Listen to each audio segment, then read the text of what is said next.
just kind of some opening pieces to hit? Yeah, I'll just talk about this place real quick, just to continue kind of on our walk and talk before I just get into. Obviously, we want to talk about the Dabo Sweeney, Coach Sweeney's contract extension this morning too, and then any other conversations in the group.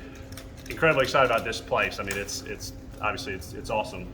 Very similar design and feel and amenities to the other premier areas that we have between the West Zone that's above us, the Yount South Club on the south side of the stadium, obviously our suites and other club areas. The success and the demand of this place, Masters Club, has really exceeded our expectations. It seats 640, and we've sold 600. IPTE has sold 633, so there's 7 seats left.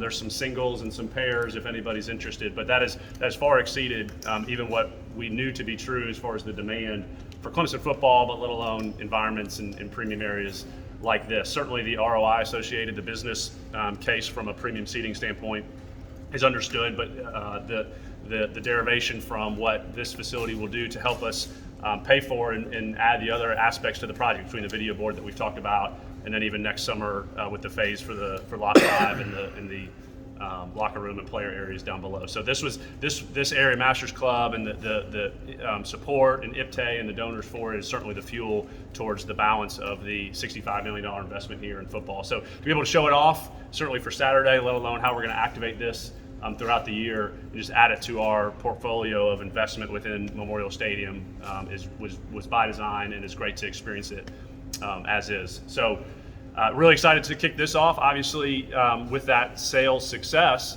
we're already starting to think about what's next at the stadium. Certainly I've talked about for next summer, Lot 5, Tiger Walk, locker room area, but we want to continue to invest in the fan experience as we talked on over there, and that means premium seating because of demand and the ROI to it. But we've even walked through, as we walked over here, our concourse, the South Concourse, and obviously the other 3 concourses, North Concourse and the upper decks, going to continue to invest in those areas that would help support, in effect, all 80,000 restrooms, concessions, those type of amenities that are really important. Everybody will be able to experience video board, etc. 640 will be in here and in our other areas, but want to make sure that we're balancing premium investment areas that help with the ROI and the business plan, so to speak, with investments that help the full fan experience. And so that's going to continue to be the next steps for Memorial Stadium next year and beyond. And this is a great testament to the demand in the Clemson family.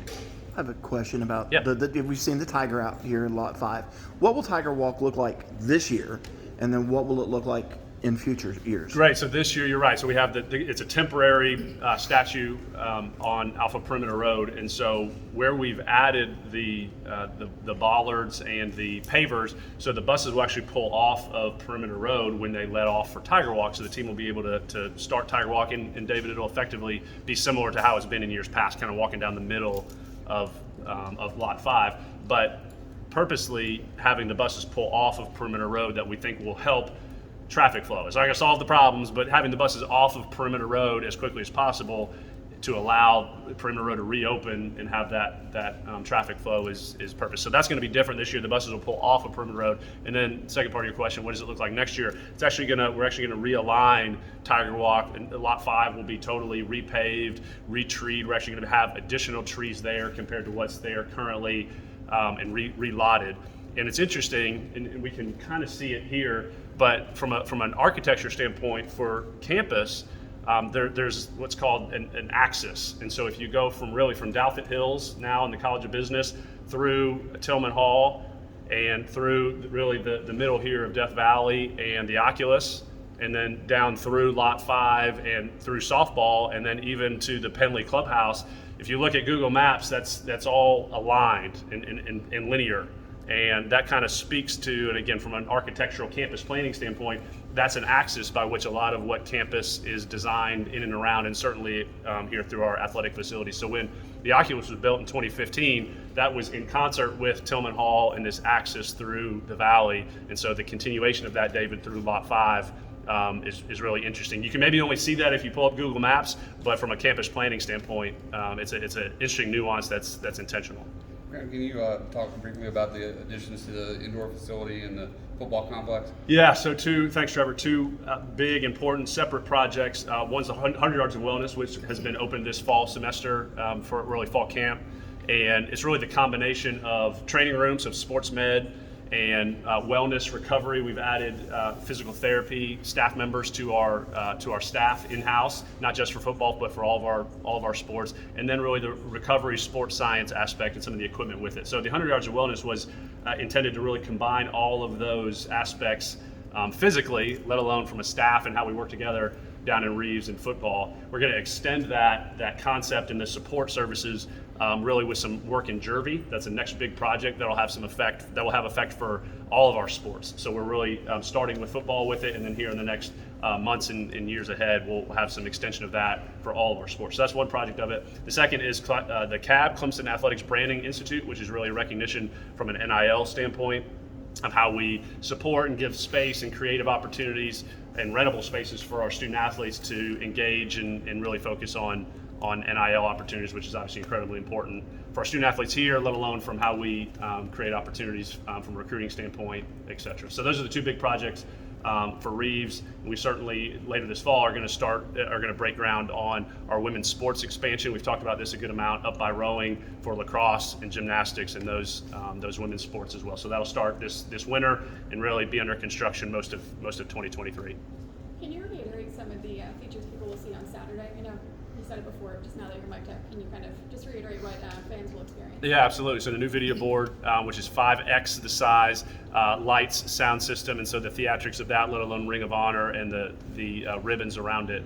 So it's been a long time coming. The 10 years that the prior board was here served its useful life, and it served the Valley great. The interesting thing, while this isn't the biggest board by dimensions in the country, I think it's the 8th largest, but the proximity of the board to the field right above the hill, the proportionality of it, we think is the biggest in the country, so to speak, that you'll experience. And so that design and that experience for all 80,000, we're really, really excited about. And again, 3:30 Saturday, it'll be light like this, and so we'll experience it in some regard. Louisiana Tech game, week 3, 8 o'clock game, it'll be even different, and we feel like really excited about 25 seconds from an entry standpoint, and then some of the timeouts and fourth quarter videos and things like that throughout the game. How important is the fan experience to you guys?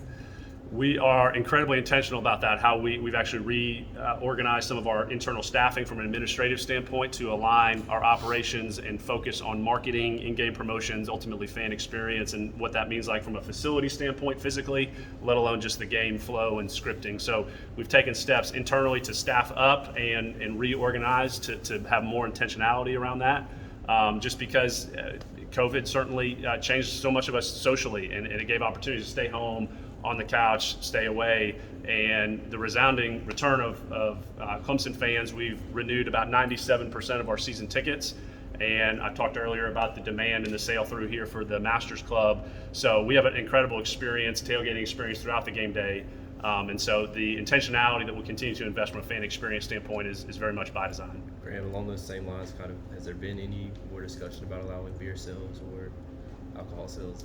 There have not to this point, Matt. Yeah, have not. I'll transition to just some comments on certainly the action from this morning with Coach Sweeney, and then again, I know there's probably a lot of other ground we can cover, and happy to dive into it. Just excited and humbled to be able to have the contractual agreement, which feels transactional, but there's so much more to what the action is this morning for Coach Sweeney's commitment to Clemson and us to him, his character, morals, ethics, how he leads Clemson football, and those 130 men on the current roster, let alone the former players, and his connectivity throughout Clemson football family is second to none. And we experience that, we feel it day to day, but I think actions like this today really just emphasize and further stitch together our support of him and how he leads that program in an incredibly changing environment that is college athletics, and the true north that he leads as a person, let alone as a coach and a leader for such a prominent program for Clemson University, let alone Clemson athletics, is a testament to this type of investment. Certainly, it was an effort for us to be proactive. The market's changed significantly over the past 9 months with a lot of coaching changes and coaching contracts, and so we called Coach. I called Coach and his representatives, not he to us. So that proactive, intentional investment and recognition of the changing market and prominence for us to continue to position him from a investment and a contractual standpoint was very intentional for me, specifically over these first 8 months of the job. And so the conversations, I know it's here, it's week 2 and it was just announced, but this was not a hurry up and get something done because of the market and the changing market recently. It's been an ongoing, really smooth dialogue over the spring and summer. Obviously the support of President Clements and our Board of Trustees today is their formal action and show of support for Coach Sweeney and for Clemson football. And that alignment that we talk about so much and have for the past decade here, this is a great example of that. And the support from President Clements and the board to show that to Coach Sweeney, and just us emphasizing our continued investment in football. And we know that the business aspect of that and the ROI that football creates for Clemson athletics, let alone the community and institutional support and lift that it brings, today is just a double down on that effort and that proactivity that we've shown Coach here over this spring and summer. And so excited to officially announce it. It's been embargoed a bit. We wanted to make sure the timing was right, and to have this public show of support to him. Again, very intentional and a big day, a really exciting day for Clemson and for Coach Sweeney, and just that reciprocity of the agreement. So happy to certainly talk on any details therein. I know we've provided some of those, but just that bigger picture view of the commitment beyond just the dollars and cents was absolutely the guiding light on this one.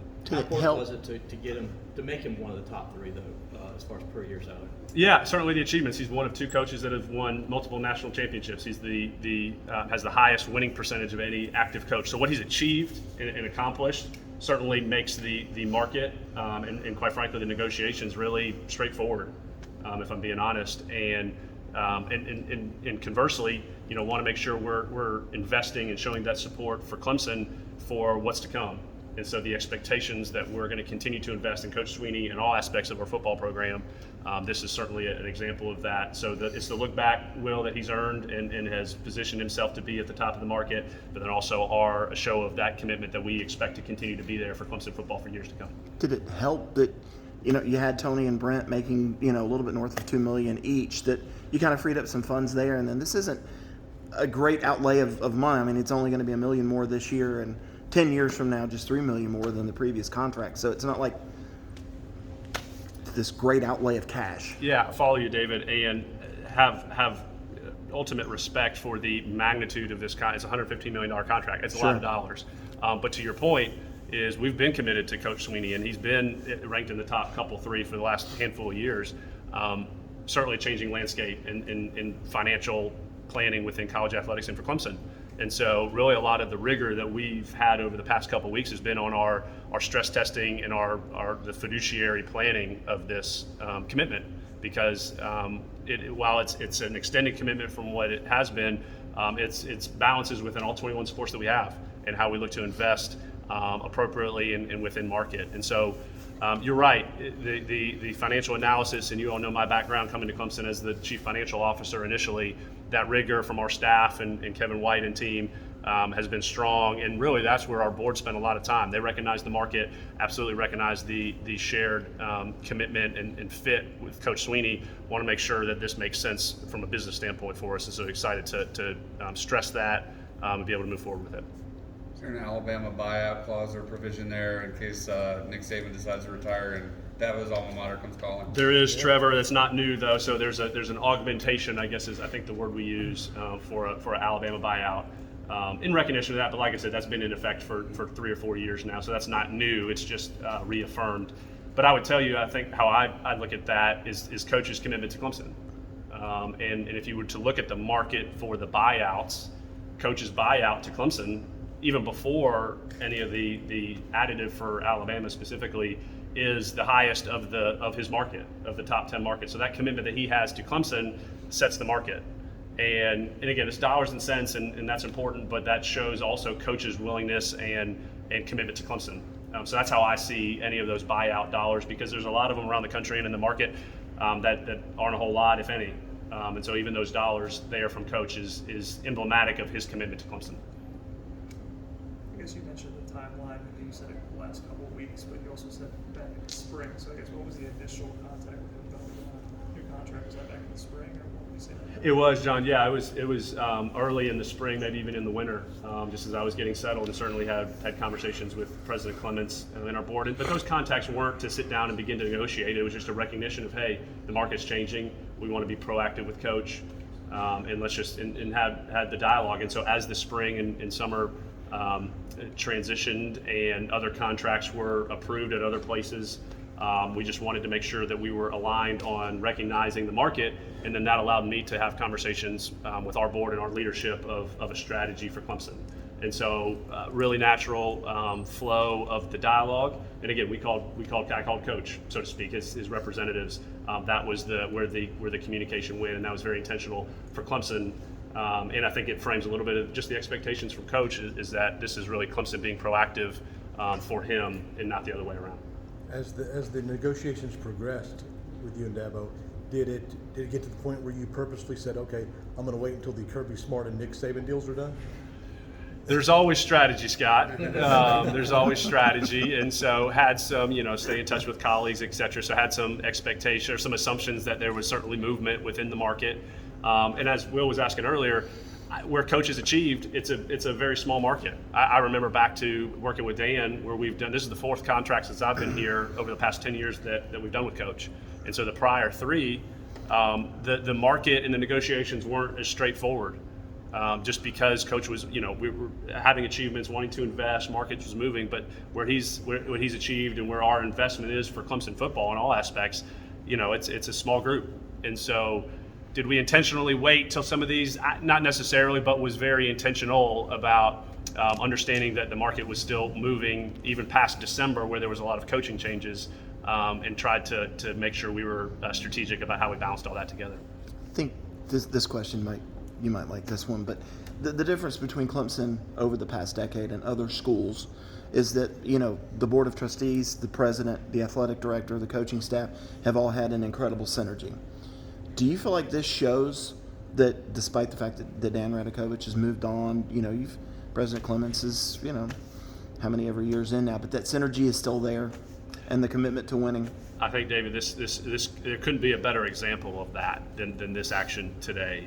And we talked about this, whether that was over 2020 and 21 from a COVID management standpoint. Certainly, I'm not naive that my transition from an in-house hire to here just speaks to the strength of that alignment and relationships and decision making. And I think moments like this are when it gets stressed and it gets flexed, and now you show that when it shows through. Because it's easy to talk about alignment when we're winning football games and winning national championships in soccer and ACC championships in a lot of our sports. So it's easy to talk about it when it's good, but not that this is bad. But when there are moments of heavy decisions, important commitments, that this shows that alignment. So it's the flex of when it's tough time, so to speak. Again, not saying that that's what this is, but when there are those seminal type moments, it's really when that alignment gets flexed and when it holds true, such as this example, it really further exemplifies that we know it to be true and are very intentional about that alignment. Is this part of your, considering recent bumps for soccer coaches, baseball, is this part of your master strategy to do this across the board for all sports? In other words, keep Clemson at the top of the pay echelon for across the country? You give me a lot of credit for this, all this strategy, Scott. But and talk a lot about expectations throughout all of our sports, and the expectations that we know to be true for winning championships, conference championships, national championships. The investment, sure, that starts with coaches, or that the coaches are a component of it, but it means a lot of different things: facilities, resources, support. Throughout all of our sports. Absolutely, this is an example of it, and you ticked off some that we've run through here over the spring. And so, listen, we have to manage the business. We have 21 sports that all need investment and support, and we can't set the market in all of our sports, right? Not naive to that, but absolutely have vision and have strategy as we plot the areas for investment, and it starts with people. And so I'm absolutely apt, maybe more apt to focus and invest in people, and then infrastructure and things around it I think will come with that. Start with people, and so financial commitment to the right people is absolutely an example of this, and is absolutely strategy and vision from my chair.